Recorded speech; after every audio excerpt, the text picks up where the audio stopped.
ఏడాదిగా ప్రయత్నించిన సంతానం కలగలేదా? Noah IVF లో ఉచితంగా సంప్రదించండి. వెల్కమ్ టు విధ్వంసం ఫైల్స్. ఆలపాటి సురేష్ కుమార్ రాసిన విధ్వంసం పుస్తకం నుంచి ఈ వీడియో లాగ్. అధికారంలోకి వచ్చిన నాటి నుంచి వైఎస్ జగన్మోహన్ రెడ్డి ప్రభుత్వం పోకడలను గమనిస్తున్న వారికి చింతామణి నాటక ప్రదర్శన నిషేధం పెద్ద ఆశ్చర్యం కలిగించదు. 2019 నుంచి ఆంధ్రప్రదేశ్లో ఒక క్రమ పద్ధతిలో సాగుతున్న వ్యవస్థల విధ్వంసంలో ఇది కూడా ఒక భాగం. 100 ఏళ్ళు దాటినా ఇంకా వర్ధిల్లుతున్న ఒక క్లాసిక్ను చిటిక వేసినంత సులువుగా నిషేధించగలిగిన వారిని మనం ఎలా అర్థం చేసుకోవాలి? చింతామణి నిషేధం ఆంధ్రులకు ఆ అవకాశం కలిగించింది. రాష్ట్రంలో ఎంతోమందికి ఈ విషయం పెద్దగా పట్టలేదు, అది వేరే సంగతి. చింతామణి ప్రదర్శన నిషేధం ఉత్తర్వులు హఠాత్తుగా ఊడిపడ్డాయి. ఆ నాటకాన్ని ఎందుకు నిషేధించాల్సి వచ్చింది? అందుకోసం అనుసరించిన విధానం ఇవేమీ లేకుండా 2 వాక్యాలతో నిషేధం జీవో జారీ అయ్యింది.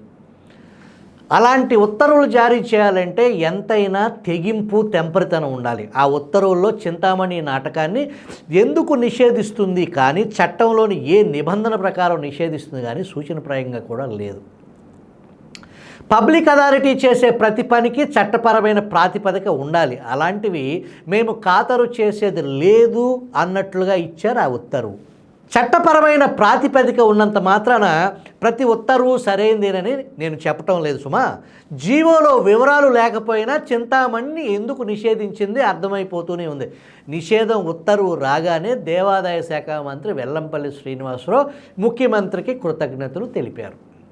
ఆయన వైశ్య కులానికి చెందినవారు. వైశ్యులకు చింతామణిపై ఆగ్రహానికి కొంత నేపథ్యం ఉంది. చింతామణిలోని సుబ్బిశెట్టి పాత్ర అందుకు కారణం.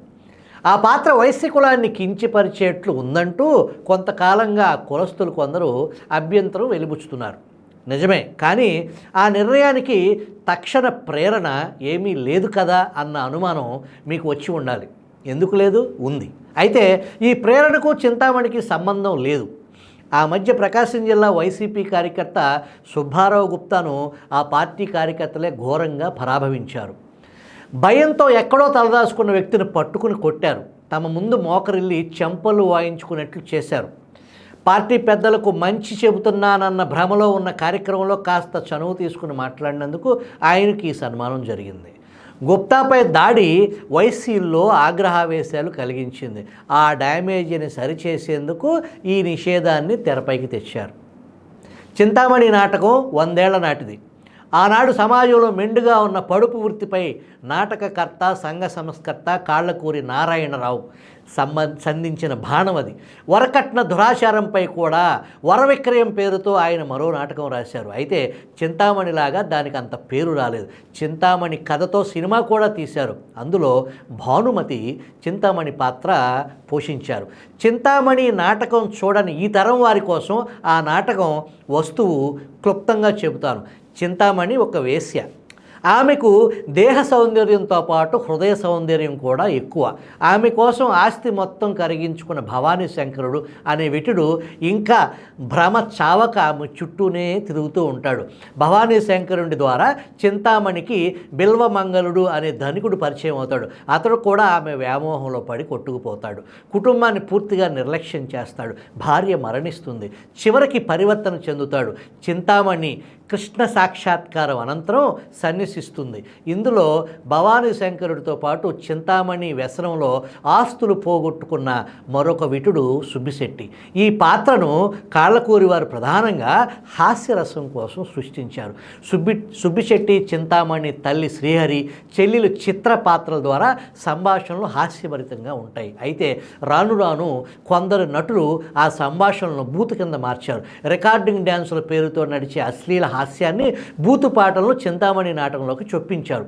పద్య నాటకాలకు నానాటికి తగ్గుతున్న జనాదరణ తిరిగి సంపాదించే ప్రయత్నంగా ఈ దిగజారుడు చాలా కాలం క్రితమే మొదలైంది. సుబ్బిశెట్టి పాత్ర రూపాంతరం చెందిన తీరు వైశ్యులకు బాధ కలిగించింది. ఇప్పుడు జగన్ ప్రభుత్వానికి అది అక్కడికి వచ్చింది. ప్రభుత్వం అసలు ఉద్దేశం వేరైనప్పటికీ వారు పైకి చెబుతున్న మాటే తీసుకుందాం. ఆ ప్రకారం చూసినా అశ్లీలతో కూడిన పక్షిప్తాలు ఎదురైతే వాటిని పరిహరించాలి, కానీ వయసులతో మరొకరు అభ్యంతరం పెడుతున్నారని నాటకం మొత్తానికే నిషేధం ఏ విధంగా సబబు? ఇలా సామాజిక వర్గాల నుంచి అభ్యంతరాలు ఎదురవుతున్నాయని కళను నిషేధిస్తూ పోతే కుల ప్రస్తావన ఉన్న అన్ని కళారూపాలపై దాడి మొదలవుతుంది. ఇక మనకేమీ మిగలవు. అది అలా ఉంచితే చింతామణి నాటక ప్రదర్శనను నిషేధించటం ప్రాథమిక హక్కులకు భంగం. ఇది భావ ప్రకటన స్వేచ్ఛపై దాడి. ప్రభుత్వాలు సృజనాత్మక కళల జోలికి వెళ్ళటం, లేని నిరంకుశ అధికారాన్ని చెలాయించటం మినహా మరొకటి కాదు. ఇవాళ దీన్ని ఉపేక్షిస్తే రేపు మరొకటి చేస్తారు. ప్రజలు ఏం చూడొచ్చో ఏం చూడకూడదో నిర్ణయించే అధికారం ప్రభుత్వానికి ఇస్తే రేపు ప్రజలు ఏం తినాలో ఏం తాగాలో ఏం చదవాలో కూడా వారే నిర్ణయిస్తారు. చింతామణి నాటక ప్రదర్శన నేను నా చిన్నతనంలో 2-3 సార్లు చూశాను. అప్పటికి అందులో అశ్లీలత జ్వరబడలేదు. చింతామణి, భవానీ శంకరుడు పాత్రధారులు పోటాపోటీగా ఆలపించే పద్యాల కోసం జనం ఎగబడేవారు. అసలైన నాటకంలో లేని అశ్లీలతను ప్రదర్శనలో జోడించడానికి వీలు లేదని చెప్పాలి, కానీ అసలు నాటకం ఆడుద్దంటే ఎలా? అయినా అశ్లీలత ఒక చింతామణిలోనే కనపడిందా ప్రభుత్వ పెద్దలకు? ప్రెస్ కాన్ఫరెన్స్లో 2 డజన్ల కెమెరాల ముందు చంద్రబాబు అమ్మా మొగుడు అనే అమాత్యుల వారి అశ్లీలత దాన్ని దేనిని ప్రదర్శిస్తున్నారు అనుకోవాలి? చట్టసభలో ప్యాంటు జిప్పులాగే ప్రయత్నం చేసే మరో మంత్రి గారు ఏం ప్రదర్శిస్తున్నట్టు? ఇది వైసీపీ నిర్వాకం.